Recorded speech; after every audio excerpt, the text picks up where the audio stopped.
বন্ধুরা, আমি সপ্তজিৎ, আর আজ আমি এসেছি ঝাড়খণ্ডের খুব সুন্দর আর পবিত্র জায়গায়, সম্মেদ শিখরজি।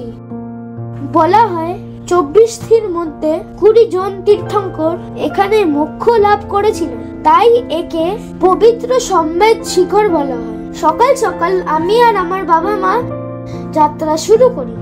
চারপাশে সবুজ বন, পাখির ডাক আর ঠান্ডা হাওয়া, আহা কত সুন্দর লাগছিল।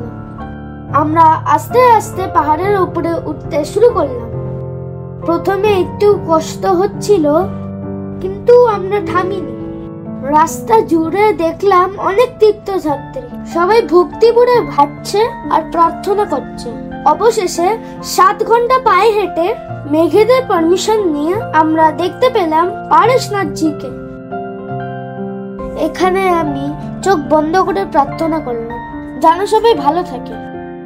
তারপর শুরু হলো নামাটা একটু কষ্টকর, কিন্তু কম সময়ই লাগলো নামতে। হাঁটতে হাঁটতে আমার খুব ভালো লাগছিল, কারণ আমি সত্যি একটা অ্যাডভেঞ্চার শেষ করলাম। এই ভ্রমণ আমাকে শিখিয়েছে, ছোট হলেও যদি মন শক্ত থাকে পাহাড়ও যেতে যায়। শিখরজি শুধু জৈনদের জন্য না, প্রকৃতি প্রেমীদের জন্য দারুণ জায়গা।